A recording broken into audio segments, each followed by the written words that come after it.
Pokemon Pokopia has sold 2.2 million in 4 days, and instantly you had people like Nintendo trying to come out and say that that's it. That's not very impressive. Like they're completely ignoring that this game was sold out for a bit, that the game is in high demand, that it's just flying off the shelves. I've seen people already acknowledge that it outsold Super Mario Odyssey in the same length of time, and that's sold around like what 17 million units. I think quite a bit more than that actually. Mario Odyssey was a huge success on Switch One.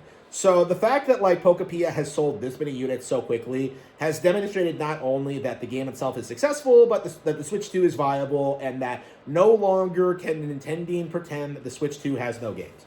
Okay, that's essentially what we're seeing here. But what's equally interesting is seeing when you compare these numbers to the immediate competition. When you compare it to games like Astrobot, when you compare it to Resident Evil Requiem, what you get is that Pokopia is absolutely stomping all of them. After all that glazing, all that worship, all that hype, Astrobot sold like 1.5 million units, while Pokopia, at lifetime, while Pokopia is already well past that.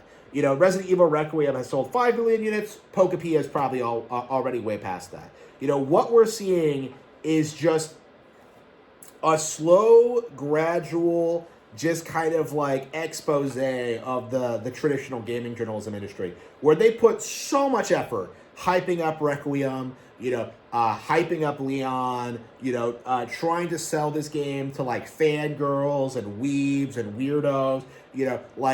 Already Requiem was supposed to be the biggest game of this week, and yet it was completely mogged by Pokopia, something that wasn't even supposed to be on the radar. And we keep getting told that these games aren't the same genre and you can't compare them, yada yada yada. But I think it's very, very interesting, because you don't really hear this kind of talk when Nintendo fans are talking about PlayStation games. When it comes to Nintendo games, we don't really do this thing where we're like, oh yeah, Astrobot, we don't really glaze smaller games and hype them up to be like industry leaders, the way that other franchises have over the past couple of years. Because what we've seen over the past couple of years is people just making stuff up and exaggerating. For example, pretending Clair Obscur is an indie game, even though it had a publisher. Pretending Astrobot was the best 3D platformer ever, completely mogged by Bonanza. That too has been outsold. When you look at Resident Evil Requiem, everybody came out and tried to say that well, obviously Requiem is the bigger success. Obviously Requiem is bigger than Pokopia. Obviously Requiem is the big game of this week. But instead what happened is that Pokopia just completely demolished Requiem, commercially and critically. You had a couple of troll reviews that brought the Metacritic score down, but now it's tied. And I think over time, Pokopia is going to go up to 90, actually, considering the momentum it has. Pokopia has outperformed Resident Evil Requiem critically and commercially. And yet, we're supposed to believe Resident Evil Requiem is the bigger IP because it's mature, it has guns, and it has blood and stuff in it. That's been the mentality since the beginning. And even now, you see people like RGT85 do this thing where Resident Evil Requiem, it's so good, it's so adult. They completely downplay the fact that Pokopia is objectively the better game. It has more mechanics, it has more things to do, more content, it's more fun to play, it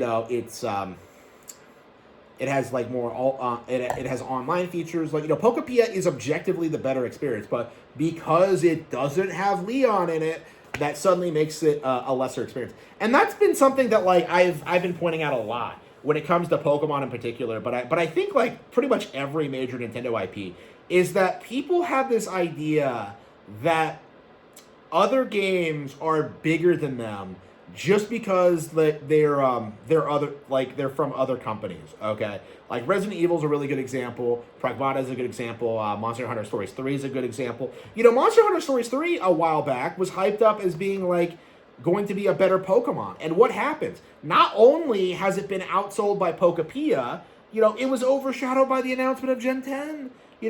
Monster Hunter Stories 3 has no momentum behind it. None. In spite of all the hype and all the people trying to say it was going to be better than Pokemon. This is the end result of that. Is just another train wreck in motion. And this is a game on Switch too, by the way. A one that I will not play. So when you take that into consideration, when you look at what these games are doing, when you look at the current situation when it comes to Nintendo, and when it comes to the way these games are being reviewed, Nintendo is dominating the competition, completely eviscerating them.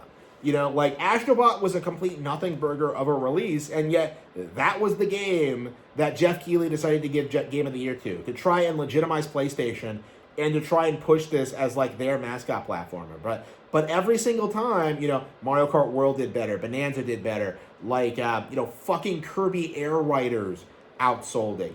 We always hear these YouTubers scream to the heavens about how Kirby Air Riders is a minor IP and doesn't count as a major Switch 2 exclusive, and yet it outsold Astrobot. It's again, the double standard is becoming very palpable, and it's something that we really do have to talk about, is that the games that people act are major industry trendsetters are not as big as Pokemon, okay? Grand Theft Auto is not as big as Pokemon, okay?